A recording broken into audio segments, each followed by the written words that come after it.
Meaning of dosh. Dosh. Dosh. dosh, Dosh.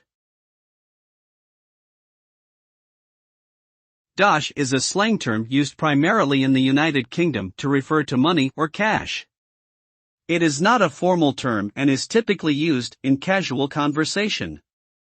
The word likely originated from Romani, a language spoken by the Roma people who traditionally traveled throughout Europe and are commonly known as gypsies.